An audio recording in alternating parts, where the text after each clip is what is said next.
বেরানোর তাড়া আছে, তাই জন্য এই পাউরুটি আর মাখন খেয়ে নেব। 4 জনে 2 পিস করে 8 পিস টোটাল মাখন আর একটু গোলমরিচ চিনি এই দিয়ে আজকে ব্রেকফাস্ট। আর এখন একটু চা করছি।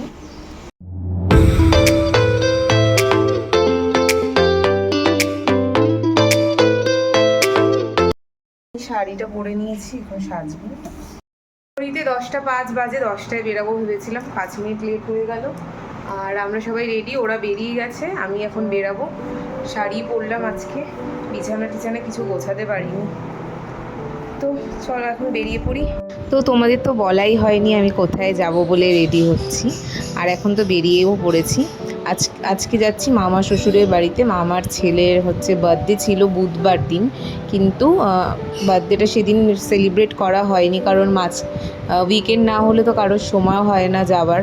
তাই জন্য ঠিক করা হলো যে রবিবার সেলিব্রেট করা হবে। তো মানিরা আর আমরা একসাথেই এলাম আমাদের গাড়িতে, আর এখন পৌঁছে গেছি বাড়িতে।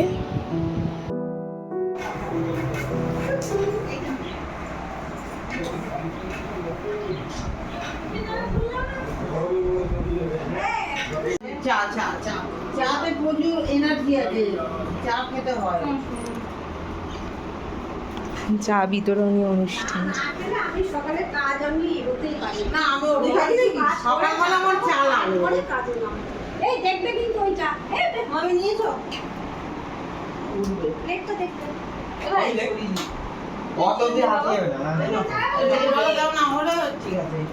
সবাই নিয়েছে। আজকে তো আমি সকালে চাই খাইনি। আরে অষ্টমীতে অঞ্জলি দেবে পরে, এটা কি করো সত্যি তো, একটা অঞ্জলি দিতে একটা বরণ করতে দুটো শাড়ি তো লাগেই।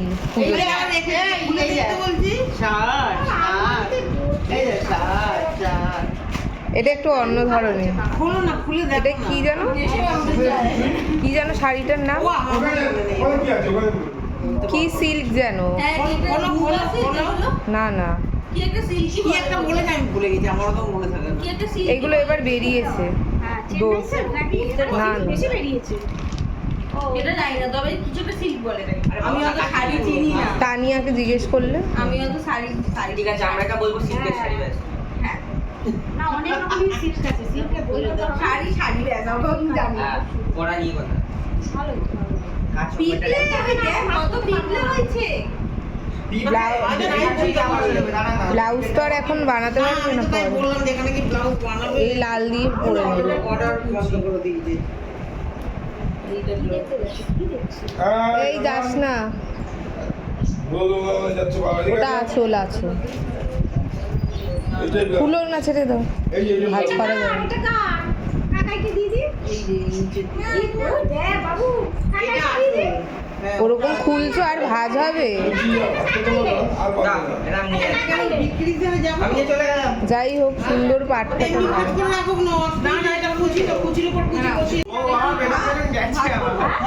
এটা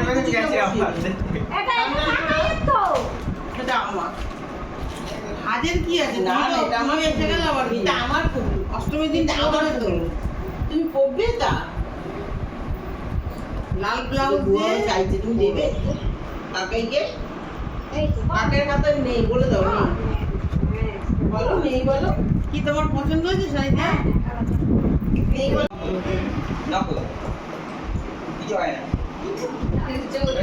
এটা ভয় করে লাগে। দেখি দেখি এনে। আরে এটা খেলনা টয়, দেখি আমার সিংহাসনে ঢুকে না যায়। সরে আয়। এই দেখ টয় নড়ছে না, দেখ হ্যাঁ এটা মুছে দে। ওকে মানে রেখে দেবো এনে, মানে আমি ছাড়বে না। এখন আমি ওকে দিস। কি গো, এই যে তুমি যে খাও না সেই প্রমাণটা রাখতে হবে না। দুখানা মিষ্টি খাচ্ছি। এখন দুপুরে লাঞ্চে বসে গেলাম। লাঞ্চে হয়েছিল ভাত, ডাল, পাঁপড় ভাজা আর মাছের ঝোল। একদম মানে সিম্পল অ্যান্ড বেস্ট খাবার আমার মনে হয়। দুপুরে প্রোগ্রামটা ছিল না, প্রোগ্রামটা অ্যাকচুয়ালি রাতে। তো রাতে আরও অনেক কিছু মেনু করা হয়েছে, সেগুলো তোমাদের পরে দেখাচ্ছি। তো আমি সবার আগে বসে পড়লাম। আমি, বাবি আর মিশো 3 জনে প্রথমে বসেছিলাম। কারণ আমি আগে খেয়ে নিচ্ছিলাম, ছেলেকে তারপর খাওয়াবো। ছেলে একটু আগেই লেবুর রস খেয়েছিল, ওই জন্য একটু ওকে টাইম দিলাম। আর এখানে শিল্পী আর শিল্পীর বড় চলে এসেছে। গুয়া বাবা সেখান থেকে গুবা, এখন একটু একটু বলতে পারে গুয়া বাবা। ও পুরোটাই পারে, পুরোটাই পারে। ওই যে একটা ছবি তুলছে তোর মা। সবারই ছবি তুলছি।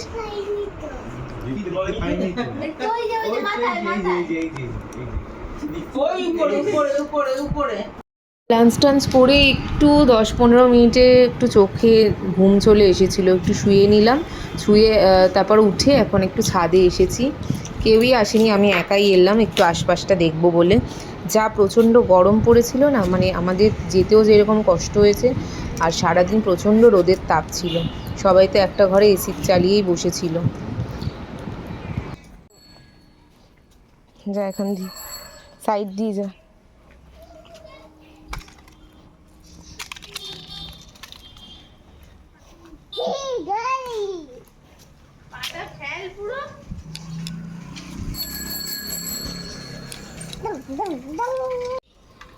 তুই উঠে যা, সাইকেল বড়, তুই পারবি না চালাতে, বড় হ তারপর। চলো চলো। অরেঞ্জ কালার সামনেটা এই দেখেছে? হ্যাঁ, 2 বছর পরে এসে চড়বি দিদি। আর এখন একটা ব্লান্ডার হয়ে গেছে, কারেন্ট অফ হয়ে গেছে, বলছে নাকি ফিউজ উড়ে গেছে। অনেক মানে মেন রাস্তা অবধি কারেন্ট চলে গেছে, আর আমরা সবাই এখন রাস্তায় বসে আছি।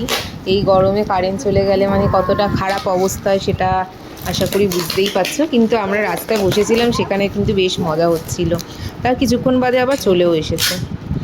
আর বিকেলের এখন স্ন্যাক্সও দিয়ে দিল, কফি প্লাস চিকেন পকোড়া, যেটা আমার খুবই প্রিয় একটা স্ন্যাক্স। আর এখন ভাইয়ের কেক কাটিং হবে, কেক নিয়ে আসা হয়েছে। যদিও ওর বার্থডেটা চলে গেছে, মানে অ্যাকচুয়ালি বার্থডে ছিল বললাম বুধবার, তাও আজকে আমরা যেহেতু সবাই এসেছি একসাথে আরেকবার ও কেক কাটিং করবে। আর ওর ভালো নাম হচ্ছে শুভ্রজিৎ।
রাতের ডিনারটা দেখো, বিরিয়ানি হয়েছে আর চিকেন কষা হয়েছে আর স্যালাড, এটাই ছিল রাত্রে। আর এখন আমরা বাড়ি চলে এসেছি। ছেলে এসে কান্নাকাটি শুরু করে দিয়েছে, ওকে চেঞ্জ করিয়ে ফ্রেশ করিয়ে দিয়েছি, ঘুমাবে বলে খুব কাঁদছে। অনেকটা রাত হয়ে গেছিলো ফিরতে ফিরতে, প্রায় তখন 11:30 বেজে গেছে। আর গাড়িতে আস্তে আস্তে মানে দুলতে দুলতে তো ঘুম এসেই যায়, বাচ্চারা ঘুমিয়েই পড়ে। তো সারা রাস্তা জেগেই ছিল, মানে একদম বাড়ির সামনে যখন চলে এসেছিলাম ও একদম ঘুম আর চোখে ধরে রাখতে পারছিল না। যাই হোক, এসে ওকে ফ্রেশ করে এখন রেডি করে দিয়েছি, এইমাত্র ঘুম পাড়িয়ে দেবো। আর আমরাও ফ্রেশ হয়ে নিয়েছি। তো তোমাদের সাথে আবার দেখা হচ্ছে আরেকটা নতুন ব্লগে। আমার এই ব্লগটা ভালো লাগলে অবশ্যই একটা লাইক করে দেবে, আর কমেন্টে জানাবে কেমন লাগছে তোমাদের আমার ব্লগ দেখতে। Bye bye.